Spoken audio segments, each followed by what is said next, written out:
So winning is not based on total wins. It's whoever wins 3 in a row. No. It's not in a row. It is 3 total wins. Okay, gotcha.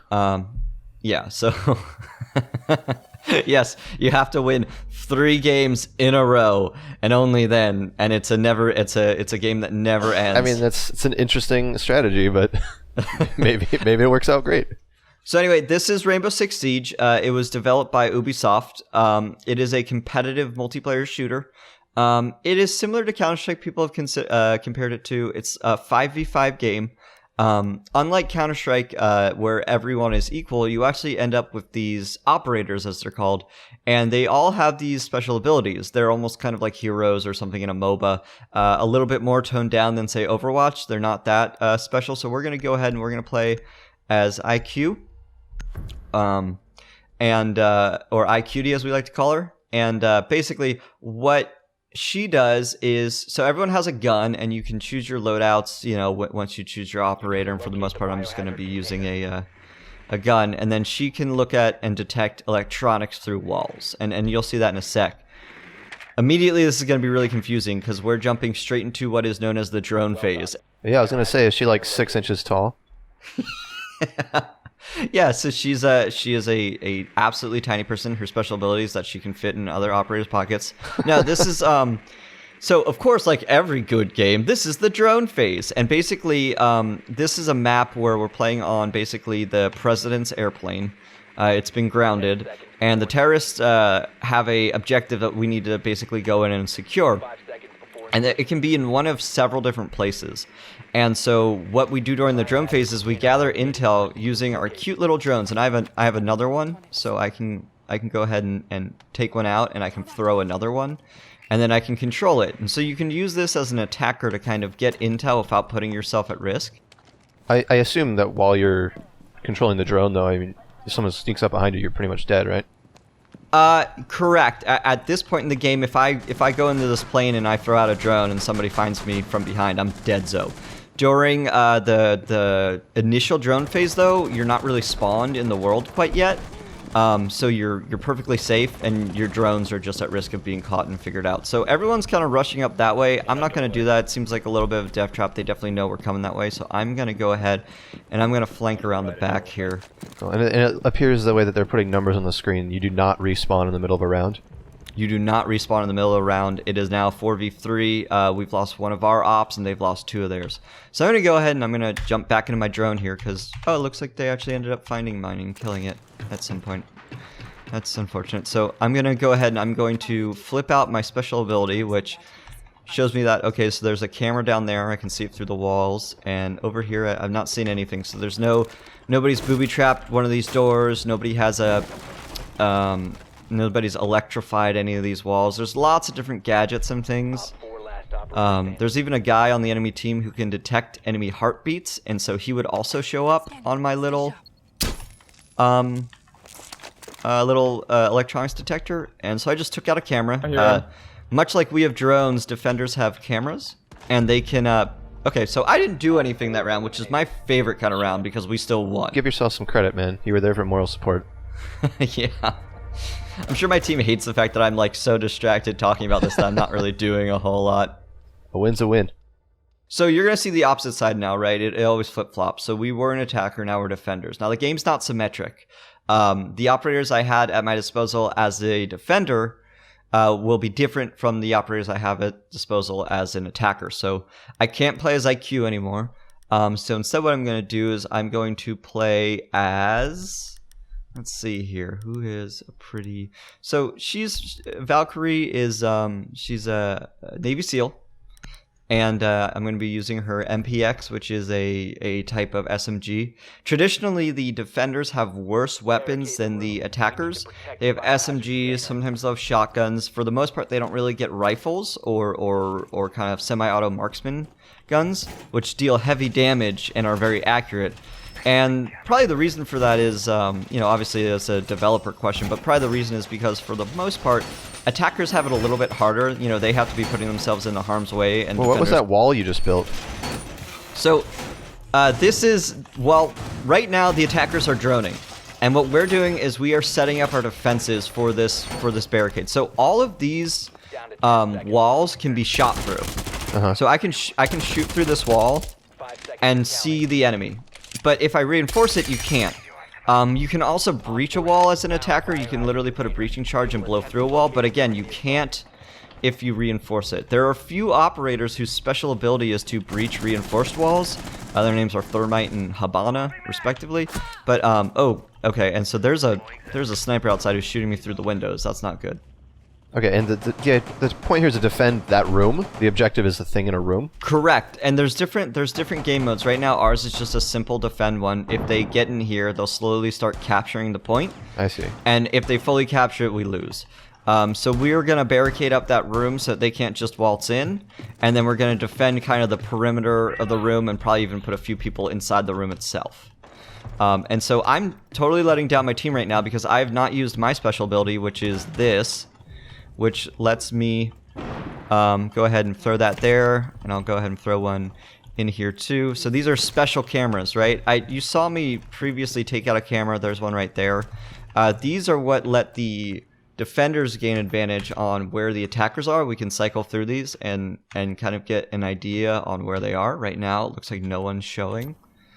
And as Valkyrie, my special ability is basically I can plant and throw a few more of these specialized cameras for a few more intel. I'm being a horrible person in my team right now, so I'm just going to go ahead and throw that. Okay, that's not where I wanted it. Let me go ahead and take that back. Oh, so you can't move it after you've thrown it. That's cool. Yeah, if I can reach it, yeah, I can pick it up. That's good enough. So I'm going to go ahead and play the perimeter now. I'm going to just kind of put myself where I'm hoping that they won't expect me. Let's say right here. And for a little bit, I'm going to just check okay. I did it again. It's all you, man. It's all you. Me. So, yeah, obviously we're hitting our stride as a team, and we've really come together. And it's all thanks to those amazing Valkyrie cams I put out. Yeah, are you playing this keyboard and mouse or controller? Oh, absolutely keyboard and mouse. This game does exist for consoles, and it's fairly popular. It came out, this is year 2, and I think it came out, let's see, what was the actual release date on this game? This game came out originally, you know, I just had this information in front of me, and of course now I don't, but I'm going to play Twitch real quick. And so this game came out December 1st, 2015. So it's been out for a little bit more than a year now. When it actually first came out, and it came out for Windows, PlayStation 4, and Xbox One. And a lot of people play it. You wouldn't want to play it with a controller on PC just because of the advantage you would lose. When it first came out, it did okay at release, and it kind of didn't really have as much of a following as people had hoped. And unfortunately, a lot of people thought that the game was going to die. Now, Ubisoft have done a lot to this game. It's actually clear they actually really do care about this game a lot. It was a 30 hertz tick game, which means that basically the server rate and the client rate update very slowly. And so you can have a lot of kills that don't feel appropriate, where like you run around a corner and then you die after you're already around the corner. Basically, it's like a tick rate delay thing, and it is annoying and awful. But Ubisoft actually patched that, and they made all their servers around 60 hertz, which isn't necessarily the best, but it is an improvement. And they've consistently added more operators to the game, more maps to the game. And while it's not exactly free DLC, it does cost to get these things. You can unlock them with in-game currency. So it's not really that exploitative, and it does really help a lot with the health of the game. And actually, right now, the game has more players playing than it did at launch, which is very unique for a multiplayer game like this. That is a bit unusual, yeah. So I'm playing as Twitch right now, and she has a drone, but her drone's special in that my drone can, if I can find one, takes out cameras, is that what you're looking for? Yep, that's what I'm looking for. And it appears that the objective changes position each game, is that right? Every game it changes. In casual mode, the mode that we're playing, it's randomized every round. So you can't necessarily know where you're going to end up. In ranked, the defending team... I'm an idiot. Those were enemies, weren't they? In ranked, the defending team can vote on where to place it, and there are some extra rules, like you can't play the same objective, like if you've won it already, so you can't just stack the one that's easy to win. But you do have a little bit more of a say in ranked. But yeah, it does change, and so it makes each round a little bit dynamic, and the way that they can You go through barbed wire? yeah, I can slowly kind of push my way through barbed wire.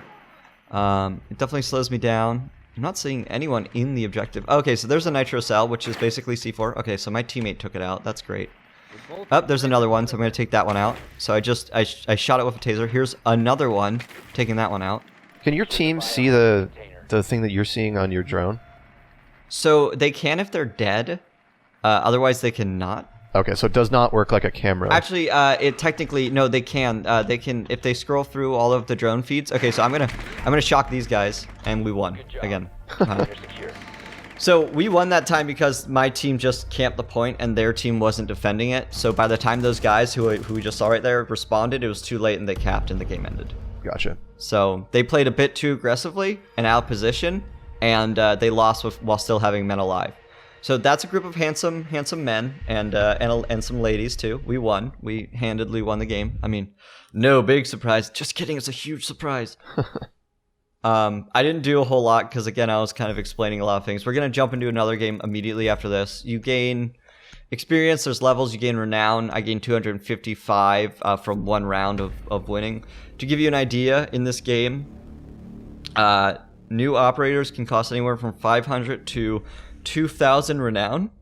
Okay, and is renown just based off of the experience, or if you do better in the round, you get more renown? If you win, it doubles. Okay, what if you have more or less kills than your teammates? Does that kind of thing matter? I do think it factors in a little bit, but it's not that significant. Like, at the end of the day, I'm going to get around 250 renown if I win no matter what. Okay. So I'm going to play Jackal.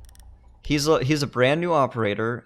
So, like I said, 500 to 2,000 renown to unlock an operator. The year 1 and year 2 operators, which you could consider the DLC operators, unfortunately, they jack up the prices on those guys to 25,000 renown. Oh, wow. Or you can buy them. They're trying to encourage you to buy them. And how much do you get per round about? About 250. Okay. So that's a significant... It's about 100 rounds. Right. Okay. And you can do that, and I've actually unlocked one operator using pure renown, and that's the guy I'm playing right now. But it's definitely they're trying to encourage you to spend the money. They want you to spend the money. Okay, it looks like we're no longer in the airplane level. Yeah, so map. we're in a bank now. This is a level called Bank. I don't know the exact number of maps, but let me tell you, there are a lot.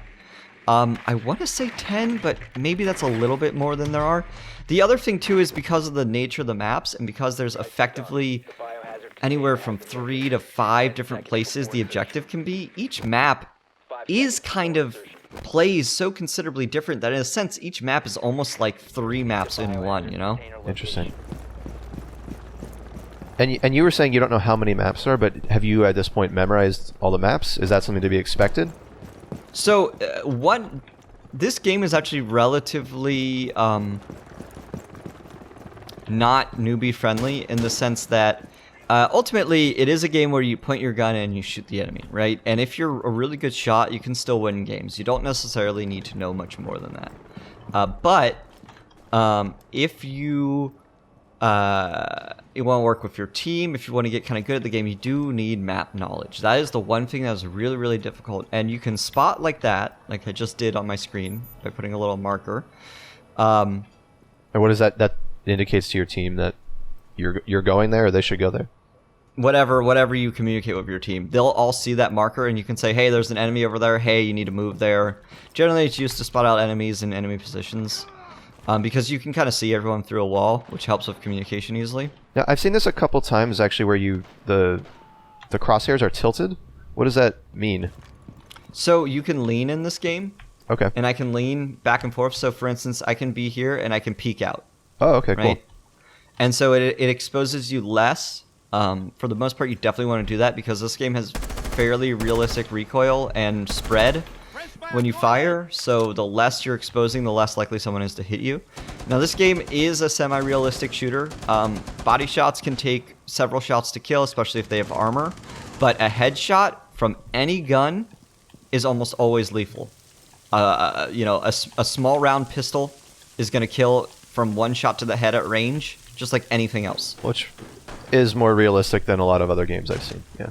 Yes, it's a very Counter-Strike approach. Even Counter-Strike actually doesn't have as punishing headshot rules. Okay, so here's a guy. Okay, so he's down. Here's another guy. Oh, it's a Chonka. Okay, I'm gonna run. It's a what? That's a Chonka. He has a deployable machine gun. Okay, oh, I'm in trouble. Secure the container. Okay, so there we go. Hey, you did something this time. I did something that time. Not super great. I kind of got shot a lot where I probably should have been killed, but I got lucky, and that guy also wasn't the best of shots. We're playing against a team of full recruits. I don't know if that means... So if you don't pick an operator, you get a recruit operator who doesn't have any special abilities. So it's basically like you messed up or you don't have enough operators unlocked. Because once you unlock at least 5 operators, you can never not get an operator, right? Because there's only 5 people on a team, you can't have duplicates. Okay, cool. So I don't know if they were doing some kind of like mental strat where they all went recruit as some kind of joke, or if they all forgot to pick. I don't know, but we won that round, but that was a pretty sloppy round from my perspective. So I'm going to play as Echo, and I'm going to play Echo with a shotgun. So he has a drone on the defense. Defense never gets drones like the attackers do. But Echo is the one operator exception, and his drone is actually pretty special. It's called a yokai. And so it goes like this. It hovers around, and it can occasionally stick to ceilings like this. And once it sticks to ceilings, after a couple seconds, it cloaks itself. Oh, that's cool. So it becomes partially invisible. You can actually still see it if you look for it, and I'll kind of show you what that looks like. So there's my yokai, and there it goes. It makes itself kind of partially invisible. Gotcha, but if you're just running by, you probably wouldn't see it. Probably wouldn't see it. Probably not going to notice it. So I'm going to go ahead and send out my yokai. Well, actually, I'll probably help my team reinforce first. That's the right thing to do. So I'm going to help secure this objective a little bit. And in addition to these wall reinforcements I have, which are actually incredibly useful. If you don't reinforce your wall, you're way more likely to lose. So in addition to that, I also have a little bit of barbed wire I'm going to put out to slow their approach into the objective. That slows them down, or does it deal damage, or what does it do? Doesn't deal any damage, but it does slow them down, and it makes a lot of noise, too. They can destroy it if they melee it 3 times, but again, that makes a lot of noise, and it takes a lot of time, so it's going to be giving away their position. It's just a good kind of area denial tool. Okay. And is that yellow box that you were showing, is that the objective itself? Yes, that's the objective, and as long as they're in this room from this doorway to this window, they'll be capturing it automatically. You don't have to hold down a button, you don't have to do anything to capture this particular objective. Gotcha. So I'm going to go ahead and hide a bit, because I'm going to be using my drone, and I don't want to have my guy be overexposed. So I'm kind of back here, I'm going to jump on my drone. So we've already lost 2 people, so this isn't great. So I'm going to go ahead and... Oh, okay, so I'm here. There's a guy over here. My drone has the ability to basically make people drunk. So I can blast them with a concussive shot. It doesn't deal damage, but it highly disorients them. So I'm going to go ahead and I'm going to put it on the stairs here, just in case. I'm going to try and see where they are. Okay, so there's a guy. Looks like he's going down the elevator. So yeah, he just went down the elevator. Looks like he got killed, though.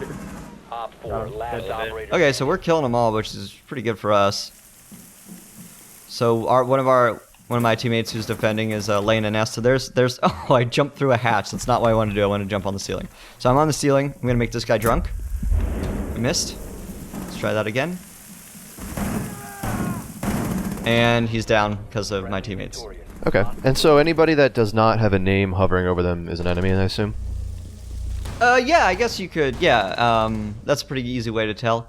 All the operators have different skins. I mean, I guess if you, in a pinch, could, you know, do enough glance kind of value to figure out who's who, you wouldn't even need the name. But yeah, I mean, it's pretty obvious because you can see your teammates through walls, and you generally have an idea of where they're positioned. So if you see anybody else coming, you know, they're probably an enemy. Right. So played a bit of Jackal. I didn't really get to show you Jackal's special ability, which is that he can track footsteps.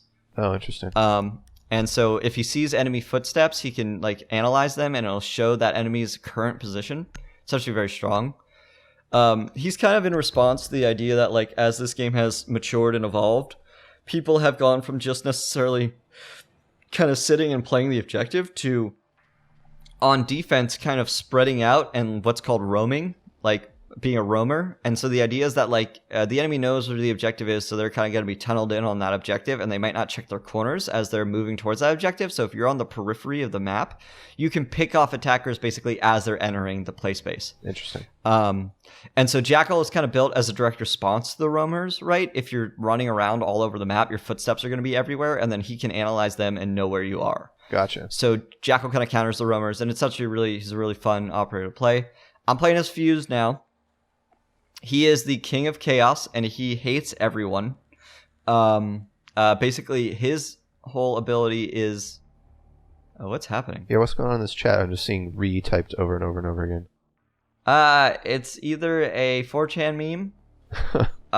They're saying that they demand a rematch. It's not over though, right? It's 2-0. They're also saying lots of profanity. That's great. Thank you so much. Being edgy sure is fun on the internet. Also, it seems like the game's bugged right now because it's not loading. Countdown's already gone down to 0. Countdown's already gone down to 0, so we are going to back out, and we are going to get away from that toxic chat. Have you seen a lot of bugs and stuff like that in this game? I have actually never seen that particular bug, and I have probably at least 100 hours or so in this game by now. Maybe a little bit less. So, wait, is this the same? Did it throw you back into the same thing? It looks like it. Yeah, I recognize those other names. Yeah, it did. That is insane. Okay, we're gonna go ahead and back out again. We're gonna wait a little bit. So this game, like any game, has a pretty toxic community. Quickly, so that was multiplayer casual. Yep. Where you have like an objective that one team is trying to capture and another team is trying to defend. Is that the general gameplay across all the different maps, or are there also different styles of game that you can play? There are different styles of so the only real multiplayer mode. So there's situations are really just like single player kind of like tutorials effectively. Multiplayer and terrorist hunt. So multiplayer is split to casual and ranked, and again the difference is really casual is first to 3. Ranked is first to 5, and you have to win by 2. Okay. And the rules are a little bit different. Like you can choose where you want to defend on a map. Casual is more random, and you can jump in and out without really being penalized. And there's terrorist hunt, which is a co-op kind of horde mode or infiltration mode game where you just go and you fight AI. Most people don't really play this. Sometimes you'll get achievements that need to unlock it, so you'll play it there. I think most people play casual. Of the modes in casual, there are secure, bomb defusal, and hostage. And you've only seen secure. We've gotten unlucky with the roll of the dice, and we've only played that. And I'm going to go ahead and jump back in here and see what we can find. Secure is just basically you have a single room, basically, that you have to defend. If enemies are in that room, they will slowly capture it. If defenders are in that room, they'll prevent the capture. It'll basically stall the capture. And if the attackers manage to capture it all the way, they win. Otherwise, it's whatever team is killed first loses. Bomb defusal has 2 rooms, and each room has a bomb. And the attackers have 1 defuse kit, and someone spawns with it. And they have to plant the defuse kit on one of the 2 bombs. Very similar to Counter-Strike. Except that there's 2 bombs at this point. There's 2 bombs, but they only need to defuse 1. Interesting. Okay. So there's 2 bomb sites, but they only need to get the diffuser planted on 1, and then the diffuser ticks down, and the defenders then, if they've managed to allow the attackers to plant the bomb, if the bomb is planted, the defenders then either have to, they either lose if the bomb defusal ticks all the way down and the bomb is defused, or they lose, or they win if they manage to then deactivate the diffuser. So it's sort of like a reverse secure. And then there's hostage, which is, and I am going to play Caveira. Probably always pronouncing her name wrong. What is it? Yeah, Caveira. Okay. And hostage is basically, it's very similar to secure, except instead of just being in the room and there being like a little like secure box, there is a person who can be killed. If anyone kills the hostage, they lose. If the defenders kill the hostage, the defenders lose. If the attackers kill the hostage, the attackers lose. And the attackers have to get in, grab the hostage, and carry him outside to an extraction point. Interesting. Okay. That one actually changes the game more than any of the others because there are a few classes like Fuse who basically his whole special ability is he fills an entire room with grenades. And on hostage, that's really risky because if you kill the hostage, you lose. On secure and bomb site, that's not really an issue, and you can just flood the actual point with grenades. I think a lot of people hate hostage the most because it is kind of like you really have to be careful around that guy. But it does mix things up. So it randomly selects the game type, it appears, correct? Yes, and we got secure again, so for the third time. So I'm playing as Caviera. She is a roamer. She's actually built explicitly to roam. Like she doesn't really have any abilities that necessarily make her good at purely defense. She is really good at roaming. All right, well let's see some roaming then. So I put up my things. I'm gonna go ahead and leave them to do what they're doing, and I'm gonna go ahead and figure out where I'm gonna position myself. 10 seconds. Also, I'm gonna try and see if I can kill any drones before they've identified the 5 objective. seconds to insertion. I don't see any, so it looks like either they're all dead or they're all confused. Biohazard So they didn't. So the enemy team didn't find our objective. So actually, they won't get a HUD element identifying it. So they won't necessarily know where to go. They probably have an idea because they probably ran into some of our guys, and they're probably like, "Oh, it's probably somewhere first floor." But other than that, they probably don't know. So I'm gonna go ahead and roam. One of my special ability is that I can enter this mode called Silent Step, and now when I run and walk, I make virtually no footstep sounds. Sound is really huge in this game. Hearing people breach, break windows, run around is huge on knowing where the enemy is. So being able to be quiet is huge. So I'm going to go ahead and look at these cameras. Is that ability a timed thing? Like, why not always be in that? Yes, so if you look at the bottom of my screen, right next to my compass, kind of at the bottom there, I have this thing, and you can see it's kind of a yellow block right now, and it's slowly ticking down. Okay. It cools down, and then once I undo it, it slowly fills back up, and once it's full again, I can use it again. And it fills very quickly, but when you're inside... Oh! My God. Wrecked. I got killed. Yeah. Really bad. When you're... The other reason why you wouldn't necessarily want to immediately... yeah, see, I was on cams. I got unlucky. God, it looked like you're on the ground playing a Game Boy. Yeah, for real. I was hardcore into Candy Crush. What the other just so you know, the other reason. Oh, cool, we did it again. I'm unstoppable despite never contributing at all. The other reason you'd only use Silent Step a few times is when you're in Silent Step, you can only use your pistol. Okay. You can't use your main gun. So I'm going to play Montaigne. He has a giant shield because we haven't really seen any shields yet. And look, I like shields. I don't know what to tell you.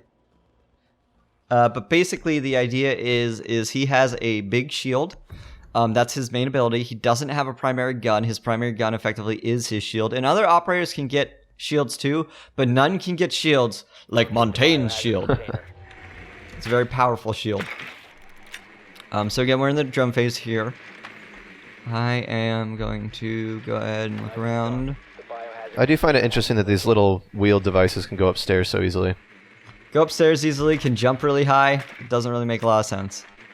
Doesn't have to make sense. So the biohazard container is actually below me. So what I'll probably do is I might see if somebody can blow this hatch, and then we'll maybe try and enter and go through that hatch. So go ahead. 10 seconds. So there's a guy. I'm gonna spot him. So I spotted him. And then Just as I got apparently shot. blew up your drone. I'm gonna spot these guys too. I spotted them. So I'm Montaigne now. As you can see, I have a very big shield. My special ability is I can deploy my shield, which takes away my gun. But basically, my shield now fully kind of encompasses me. It goes above me. So you're like a walking tank. I'm like a walking tank. That's awesome. The netcode in this game can be kind of bad still, to the point where even with a shield, I can't necessarily do a whole lot. I'm going to show you that. So as an attacker, I can rappel up this wall, so I'm just going to go ahead and go up this wall. Oh, this is cool.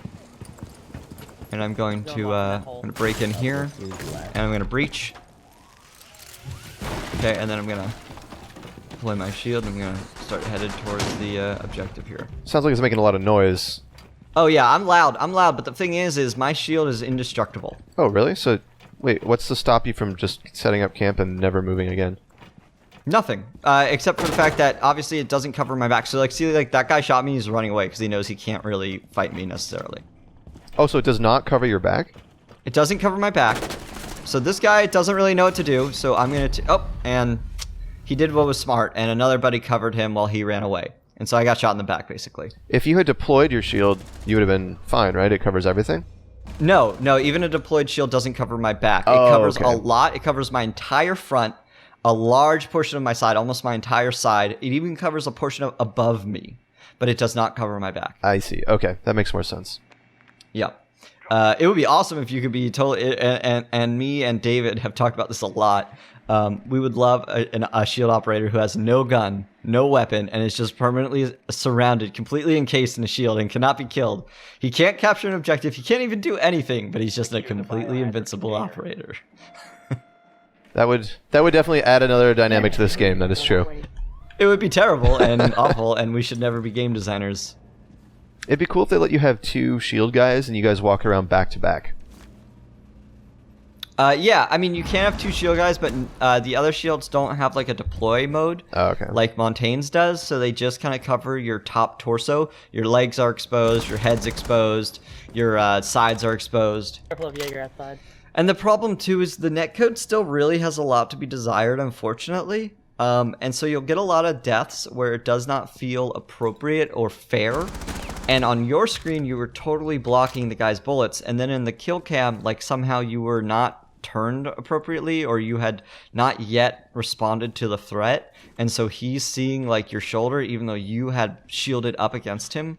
And that's unfortunate, and it does happen a little bit too often in my opinion still. Now, when you're dead like this, is there anything you can do to help your team, or you're just waiting? So if we have drones, I can go to these drones and I can help spot, and it'll put like a little marker on enemies if they're in my vision. Otherwise, you just kind of gotta wait it out. I don't really know where this drone is right now. I guess it's in the point, I think, but it's not really picking up anyone. It's 1v1 right now. The last guy is a really good roamer called Jaeger, and he might be flanking this guy. It's unclear. He has 30 seconds to get into the objective. And he's low on health, so obviously he has to kind of play this somewhat smart. Does being low on health inhibit movement or anything? No, it does not. You operate at your full ability up until the moment of your death. Okay. Now, you haven't really seen this yet because all the kills have been pretty fast, and I don't think it ever happens for a headshot. Friendlies have been eliminated. If you're shot, Skyman. you actually entered a down state called down but not out, DBNO. And you basically are crawling around on the ground. You can't shoot, you can't use your weapons. You can slowly crawl away, or you can hold F to slow the rate at which you bleed out. If you bleed out, you obviously die, and if any enemy or friendly even, because there's friendly fire in this game at all times. So if any enemy or friendly shoots you in the DBNO state, you also permanently die. But if your friendly team is around you, they can actually revive you, and you end up alive again with 50 health. Though you cannot go down again, you will then straight up die. You'll never enter DBNO again. Okay, that's cool.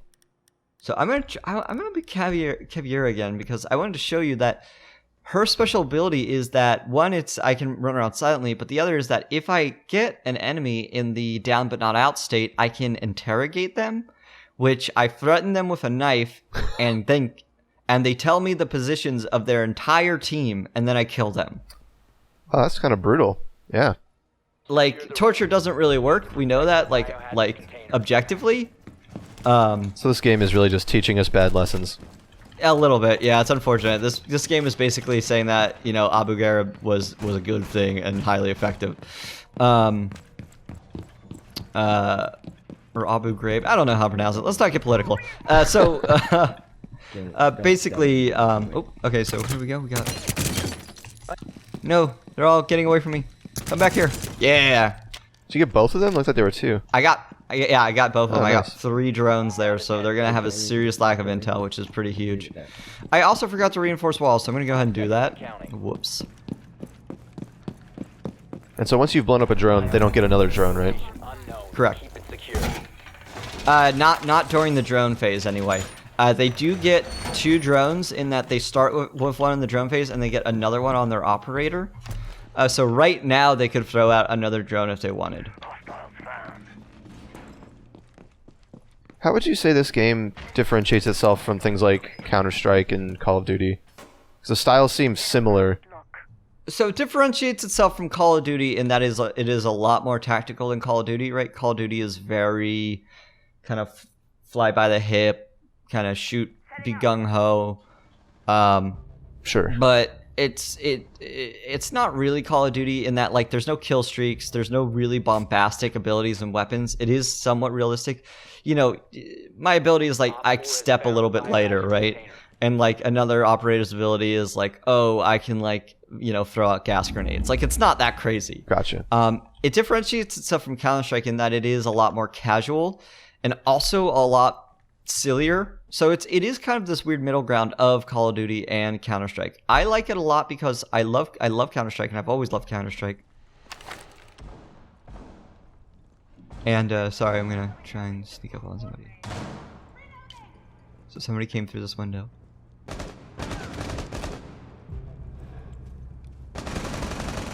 One op 4 remaining. Again, my team's doing everything without me having to do a darn thing. How did you know they came through the window? You heard them? I had heard some sounds that sounded like a window breaking, and also it's a pretty common window for people to come through, and I was assuming that if they knew we were on the top floor, they might try and hit those stairs. Okay. But I like Counter-Strike, but the problem with Counter-Strike is like it's an investment to play if you're playing competitive, which really is like the mode of Counter-Strike, right? Like, you have to basically play for what can amount to a 40-minute to a 50-minute game. And I like that, but again, I've mentioned this before and I'll mention it again. As I get older, I tend to like kind of bite-sized chunks of games more, whether it's a single-player story that's only maybe 3 to 4 hours long, or whether it's a multiplayer game where I'm only kind of bound to a... Oh, he got caught in a frost trap, so basically a giant bear trap killed him. Can you see those when you're coming up? And he just missed it? Yeah, he could have just merely looked at the ground, but he didn't. So I'm going to play as Sledge with a shotgun. Does he also have a sledgehammer? He has a sledgehammer. That's his special ability. He can basically break through walls and stuff. Can you kill people with the sledgehammer? You absolutely can. It's really great. That's awesome. But like, so I like bite-sized things more these days, and Counter-Strike really locks you into really long games. These games are highly competitive, but like the average game is like anywhere from like 5 to 15 minutes. They're just not that long, and I like that. I also like the fact that there is no economy to worry about. In Counter-Strike, if you lose the first round, you're at a disadvantage for the next few rounds. If you lose a really important eco round, you're at a disadvantage for the next few rounds. In this game, if we lose the first round, it doesn't matter, right? Other than our morale, nothing is effective going into the next round. Every round is a new opportunity. And I'm not necessarily saying that in Counter-Strike, having that kind of economy as a through line is bad. It's definitely its own flavor of game, and it allows for some interesting meta. I'm not a huge proponent of it just because it becomes very disheartening, and it can really kind of shake your morale when you're constantly poor and constantly struggling to find your footing. In this game, there are a lot of comeback stories, and it's really fun. Not saying Counter-Strike can't have those comeback stories, but it feels more common here, and it feels more natural, and it feels like the game encourages it more. Gotcha. Okay. Makes sense. That being said, it is a blind pick game. So in a game where certain operators are by definition strong counters to other, for instance, IQ counters Pulse very well, it is kind of weird that there is no drafting system. Everyone picks, even in ranked, everyone just picks their operators, and you don't know who is playing who until you're in the game and you've spotted the enemy. Mm-hmm. That seems a little bit odd. To add a draft to this game would very drastically change its dynamic. I'm not necessarily sure it's appropriate. Yeah, that seems like a step up in terms of... container located. Ooh. Oh, no! Fuck! And see what I did there? Are you in the down state right now? Yeah, I'm in the down state. I got caught in a frost trap. I didn't look at the ground. I saw it at the last second, and you'll actually even see... Well, you won't see it here. I actually tried to back up, but the netcode in this game being what it was, even though I was already backing up, said, nope, you weren't backing up. You're in a frost trap. So that's unfortunate. So I was the idiot who didn't look down. I did look down, but I only saw it at the very last moment. I'm blaming it on the fact that I'm talking, but the real fact is I'm a terrible scrub. Now, in terms of communication in game, are people on mics? I see there is a chat thing, but it doesn't seem like people really use it while they play. So there is. So like I said, you can see your teammates through walls. And this is going to be my last match. So if we lose this here, the game's over. Otherwise, if we win this here, the game's over. If we lose this, it'll go to a match point. And looks like this fuse is kind of crushing. So this might be it for us. Ah, I downed him. He's injured. So he's injured. So. Okay, so we just won. So we downed the last guy. So Okay, and I hear people talking on mics now more so than I did yeah. before. So they are talking. So you can see your teammates through. No, go. Oh gosh, they were apparently scissoring each other. So those two guys were both in the down state. You can see that he's crawling, he's holding himself to stop from bleeding out. So we just won. Bada bing, bada boom. There are mics. You can talk. The voiceover IP is actually pretty decent. Sound quality is really good. It's a really good way to work with your team. There is also text chat, both team and ally chat. You can see enemies. You can see your friendlies through walls. You can spot using the spotter, and you can see that through walls. There's actually pretty good levels of communication in this game if you want to. The biggest problem is just like kind of communicating where on the map you're trying to say you've seen somebody. It's not like Battlefield where when you spot somebody you end up with a permanent like mark on them that follows them in space as they move. You know, you can spot people on cameras, but that spot is only where you spotted them and it doesn't follow them. Okay, so, you know, makes sense. from moment to moment, they could go anywhere else, which is good. It's a tactical game, right? It shouldn't really have necessarily like 3D spotting as efficient as it could be. It is already a little arcadey for a Rainbow Six game, but it is really fun. It is a really good game. It is highly competitive while at the same time being kind of silly and fun. And just kind of, you know, you want to win, and it's tactical, and the weapons are lethal. The gunfights are fast and it can be brutal. You can shoot through walls to kill enemies you know are on the other side of it. The destructibility of the environments is really encouraging. You didn't really get to see it when I was playing Sledge there, but I could basically find a wall, pop it with my sledge, and then either like go through that hole or just start shooting through that hole. So, you know, somebody expects me coming through a doorway, I can move around that room to another side of it, pop a hole in that wall, and get a flank on that guy. And is that character unique in that he's the only one who can make holes in walls in that way? No. If I have an impact grenade, I can throw an impact grenade on a wall and make a really big sized hole. If I'm anyone with a breaching charge, I can put a breaching charge on a wall and blast that hole. Lots of operators have breaching charges. Even grenades will make holes. You can, if you have a shotgun, you can just blow smaller size holes in the walls with a shotgun. People tend to call those murder holes. Because you can basically set up a murder hole and then peek out of it, and you get a pretty wide field of view peeking out of it, but it's harder to see you through it. There's lots of strategy with the destructibility in the environment that we didn't really necessarily get to showcase. And for that reason alone, it's just a very dynamic game. Every round is considerably different. It's not like Counter-Strike where you're holding angles on long, or you're holding angles on cat, or you're playing stairs. You know, you might play stairs, but, you know, you could play it from a million different angles. You could play it from behind a wall. You could make a murder hole. You could wait to hear something do something with a breaching charge ready to go, blast that hole, immediately start shooting through it as soon as you hear somebody coming away you thought they were coming. You can use drones to gain intel. You can do a million different things. You can rappel around walls. You can shoot through windows. You can breach windows. You can blow through hatches. I didn't even really show you that, but there's hatches that go between levels. So you can go from a second level to a first level, or you can shoot from a first level up. You know, it's very dynamic and it's very exciting, and it's a very fun game. It's pretty.